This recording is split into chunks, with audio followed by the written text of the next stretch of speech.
Waheguru Ji Ka Khalsa, Waheguru Ji Ki Fateh. Welcome to this segment of Coach Gurbani's a-sabad-a-day. Our inspiration today continues from Jaitsari Mahalla Panjwa Var Saloka Nal. This is Pauri 14th, revealed to the 5th Nanak, Guru Arjan. 2 Saloks and a Pauri. The recitation. Jaitsari Mahalla Panjwa Var Saloka Nal. Salok Rasna Uchrant namang Shravan sunat sabad amrit hai. Nanak tin sad baliharang jina dhyan par brahmane. Habbe kudave kam ikas sai bahare. Nanak sei dhan jina pirhadi sach syo. So Rasna Uchrant namang, the tongue utters the name, Nam, the wisdom. The ears listen to the nectar of the sabad, which is the sabad, the word, drenched in Nam. Nanak, forever a sacrifice to those whose awareness rests in the transcendent being. Now you see, there is an interesting thing here. Rasna Ucharanti Namang Sravan Sunat Sabad Amrita. When these two coincide, Nanak is celebrating that state of mind which is dhyan. Sad baliharang jina dhyan. So in the dhyan, in that focused attention, lies the Parabrahm, the transcendent. So the transcendent is within the mind.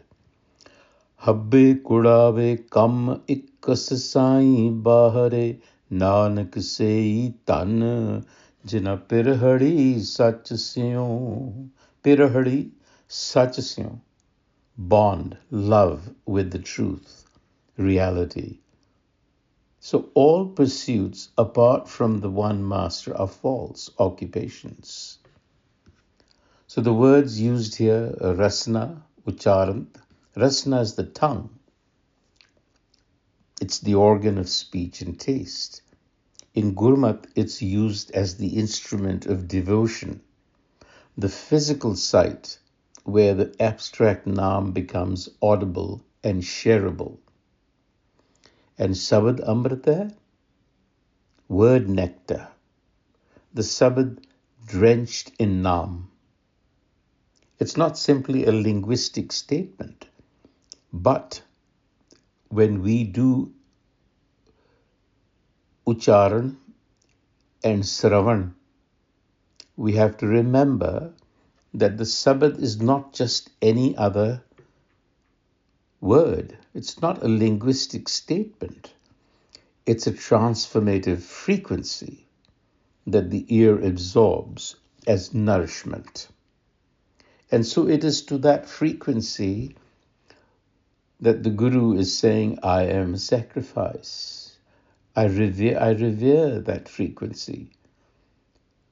So to give oneself up, baliharang, means that I am going to attune myself to that sabad, to that frequency, if you will. And the way to do that is dhyan. Dhyan will come when the tongue utters and the ears listen. Everything else is just transient. The Pauri. Sad balihari tina je sunate har katha pure te pardhan nivaveh prab matha har jas likhe beyant sohe se hatha charan puneet pavitra chaleh prab patha संता संग उधार सगला दुख लथा forever a sacrifice to those who have attuned themselves to the discourse of the Har, the divine narrative. They are perfected and preeminent beings.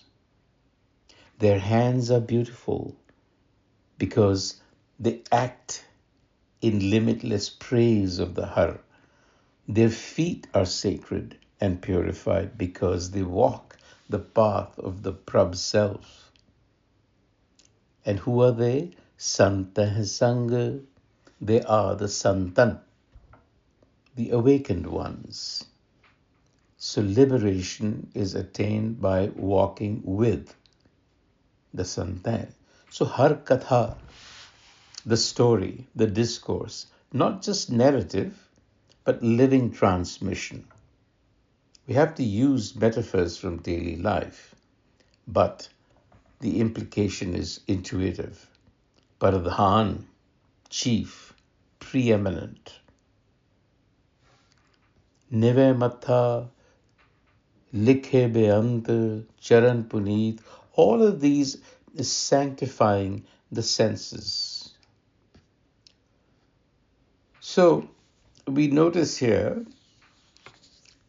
that the previous pauri, the 13th pauri, it actually concluded with the declaration that the transcendent being, Parabrahm, is actually always present, Sada Hazure.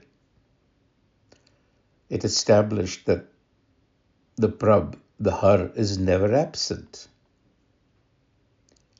This pauri is showing us what it looks like when one becomes oriented towards ever-present reality. Now, what is really insightful is the fact that Guru Arjan is actually talking in very concrete terms. It's not as if he's withdrawn somewhere. He's actually talked about the ordinary faculties of the body, the tongue, the ear, the hand, the foot. Each of these are consecrated by the direction of their use. That is the idea. It depends on how you use them. The tongue utters Naam. The ears drink the sabad. Not separate practices. It's all a single circuit. The mouth utters, the ear hears. And this loop of utterance and listening is what immerses one's attention. So you see, these words carry a lot of weight. And so then all else is false outside of this.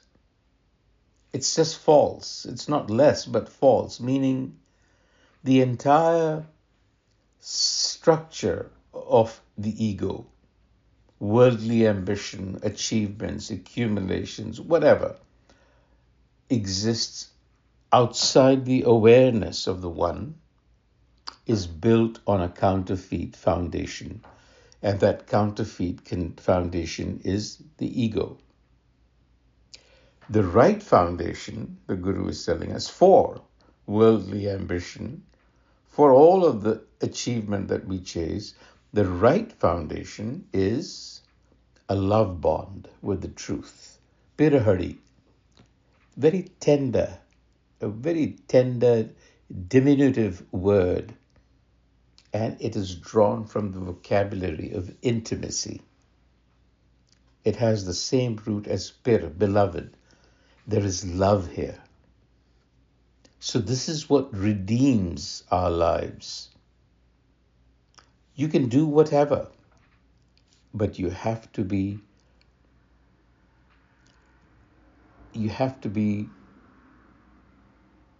immersed, bound with the one.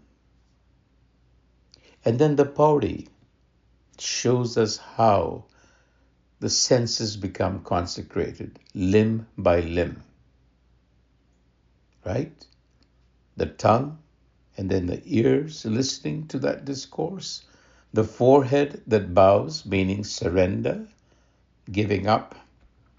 The hands that act in praise, not for their own ego. The feet that walk the path of the divine. All of these become sacred. So it's the same hands, the same feet that everyone possesses. We already have them. What is Guru Arjan prescribing to us? What he is doing is simply telling us to reorient. So instead of gossiping, the tongue can also utter the Naam.